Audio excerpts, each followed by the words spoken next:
এখানে আমি 1 পিস কটরি নিয়ে নিয়েছি, এটা যেহেতু প্যাডেড হবে। তো একটা অস্ত্র এর সঙ্গে নিয়ে নিয়েছি।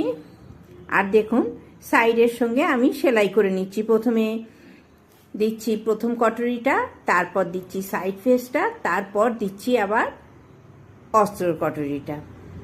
আমি মেন ফেব্রিকের সঙ্গেও অস্ত্র লাগিয়ে নিয়েছি, যেহেতু আমার কাপড়টা শিফনের আছে। তো আমি সাইডটা সেলাই করে নিয়ে দুটো সোজা করে নিচ্ছি, উল্টে নিচ্ছি।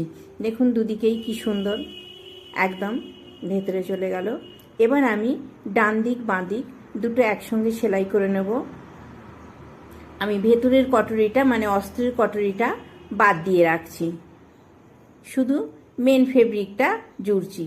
আর অস্ত্রটা আলাদাভাবে ভেতর থেকে উল্টে নিয়ে জুড়ে নিচ্ছি, যাতে ভেতর পোর্শনটা সুন্দর হয়। তো আমি দুটো একসঙ্গে জুড়ে নিয়ে মাঝখান থেকে একটা সেলাই দিয়ে নেব।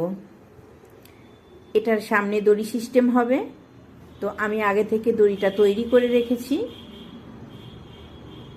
এইভাবে আমি সমান করে নিলাম, নিয়ে দড়ি মাঝখান থেকে সেলাই করার পর আমি দেখুন নিচটা ছোট্ট করে লাগিয়ে নিচ্ছি, শুধু কিন্তু মেন ফেব্রিক যেটাই আছে, আর ভেতরের অস্ত্রটা আলাদা করে রেখে দিচ্ছি নিচের পোর্শনে, ওটা জোড়া হওয়ার জন্য, বেল্ট পোর্শনে জোড়া হওয়ার জন্য। আমি এইবারে এই মিডল পোর্শনটা সেলাই করে নিচ্ছি, তারপর আমি দড়িটা বসিয়ে দুদিকটা সেলাই করে নেব। কমপ্লিট আমার সুন্দর ডিজাইনের একটা ব্লাউজের ফ্রন্ট নেক।